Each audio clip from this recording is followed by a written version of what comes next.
Hi, I'm Tim Sales. How do you determine what is valuable information? Do all authors have the same value to you? Well, of course the answer is no. Everyone knows the answer is no. But if you were to ask people, what method do you use to determine if what you read or hear is valuable or not? You'll get some pretty goofy answers. I had a lady actually tell me that she determines the validity of what she reads based on whether the information is balanced. Meaning if the author gives credit to both sides of an argument, then she believes that content to be true and valuable. That's pretty goofy because based on her belief, if someone is absolutely certain about their subject, she doesn't trust or value it. Another person claimed that it depends if the website or presenter looked professional. That too is goofy and can lead one down many wrong paths. My former profession was underwater bomb squad. The information we operated on meant life or death. I learned there how to place the correct value on what I read or heard. My desire here with this short clip is to share with you how to determine whose advice to take. The very first thing you need to determine from any author you're reading or listening to is whether you're hearing their belief on the subject or is what you're hearing provable fact. I'm saddened at how people will read a person's belief on a subject and forever operate their life as if the author gave them provable information. I remember a history professor giving the class his religious beliefs as if it was factual. The sad part is there were people who took that professor's belief mostly because he appeared to be an authority to all of us. But the information he gave us on religion was his beliefs only, none of which was provable. That being said, you have to be very careful in reading or listening to statements of so-called facts that mislead you.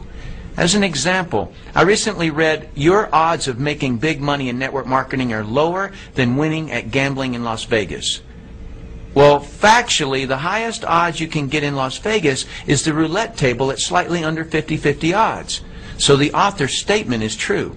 But how the author tricked you was by implying that making money in network marketing is based on odds or chance. It's not. It's based on performance. So the whole statistic is actually irrelevant. Had the author actually succeeded in network marketing, he would have known this. The author also tricked you by taking the statistic out of context. The author didn't tell you that no business venture in the world will give you those same 50-50 odds. There is no money-making concept in the world where 50% of the people who try it make big money. So, while his statement sounded factual, it was misleading. But probably the most helpful concept I can teach you is that there are three types of authors of content. Just so you know, my use of the word author includes both written and spoken communication. Here are the three types of authors: those who have never done it, those who have done it and failed, those who have done it and succeeded. Author type number one are authors who have never done what they're writing or talking about. Newspapers, magazines, television writers, and reporters rarely have done what they're writing or talking about. Their information comes from hearsay and as an outsider looking in. Many attorneys, professors, parents, and in-laws give advice on subjects they've never done. The majority of the books at the bookstore are from authors who have never done what they're writing and talking about. They can write or speak about it, but cannot succeed at doing it. Their advice is rarely sound because it's based on invention, another person's information, or hearsay. This problem is compounded when an author simply repeats something they heard from the media. Now there are two layers of people who can't do what it is they're talking about, but think they know something about it. Authors who have never done what it is that they're writing about or who have never succeeded at it cannot possibly place the correct importance on the subject.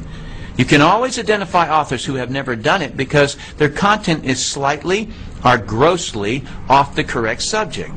As an example, I read a web article claiming that multi-level marketing success was mathematically impossible.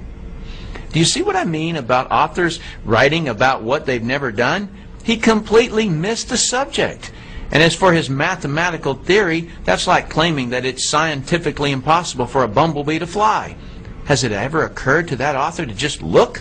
The MLM industry sells $109 billion worth of products and thousands of people earn millions of dollars.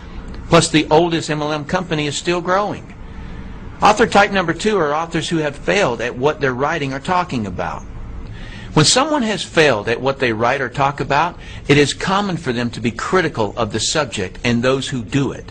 When someone is critical of something, they are inclined to find fault with it. Why? Because something about the subject is a complete mystery to them, and they feel inadequate.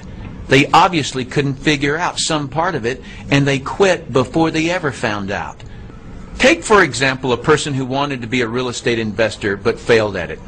He will project his negative experience onto whatever he writes or says about the business. He'll typically write and talk about what's hard, wrong, or dangerous about real estate. Why? Because he never figured it out, and someone who succeeds at it proves his inadequacy on the subject of real estate. His worst nightmare is people succeeding at real estate investing.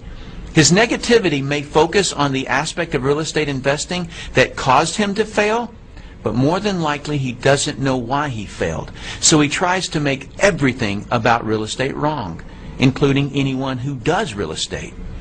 Just a warning, on every subject there are more people that quit at it than people who succeed.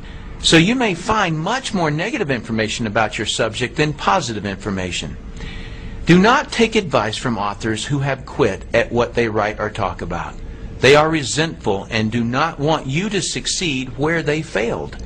Others' success only proves their inadequacy. They may claim that they only want to protect you, but in reality, they only want to protect themselves from a sense of failure by preventing you from trying and succeeding. Author type number 3 are authors who have succeeded at what they're writing and talking about. If an author has succeeded at what they are writing or talking about, they are a valuable asset to you, and their advice is worth listening to. They know what is important and what is not important about the subject. If you hear information from author type 1 or 2 that concerns you, ask author type 3 to explain it to you. They will be able to explain things and categorize the information so that it's logical. Please note that there is a vast difference between someone who has been successful at their subject and someone who has been merely educated about it. Just because a person has studied a subject or has been doing the subject for 20 years doesn't mean they can successfully do it. A beautician can study all about hair. That doesn't mean she can cut hair to her client's satisfaction. A psychiatrist may have been able to listen to her teachers and may have been able to read the required textbooks and may have even been able to pass the state board examination on the subject. But can she fix another person's problems? If she can't, don't take her advice. A student who has been educated on a subject has only proven that she can be a successful student. She has not proven that she can successfully perform in the subject. The person you should accept advice from on a subject you're researching is the person who has gotten the results you desire. If you want to succeed, take the advice of those who have been successful. In conclusion, the easiest advice in the world to give or receive in business or money-making ventures is don't do it. But keep this idea in your mind about money. The most amount of money you'll ever lose is the amount you'll never make. Let's say you're looking at a business where you can make $1 million a year that requires an investment of a few $1,000s. There are people making that amount in the business you're researching, but someone gives you the simple advice of don't do it. So you don't. You may think you saved a few $1,000s, but what you really lost was $1 million a year. The cost of that poor advice you took was way more expensive than the few $1,000s you saved. If you read a website or listen to someone that is recommending you not do a particular business, just ask them for a better alternative where the same return is available. And of course, don't take their advice unless they've succeeded in the business they're recommending. I personally do not have a stake in what you choose to do in network marketing. But being someone who has been financially successful, it's heartbreaking to me how many people are stopped or derailed by some author who doesn't know what they're talking about and shouldn't be giving advice on something they haven't been able to succeed at. Thanks for watching this clip. I hope this information helps you to determine whose advice to take. I'm Tim Sales.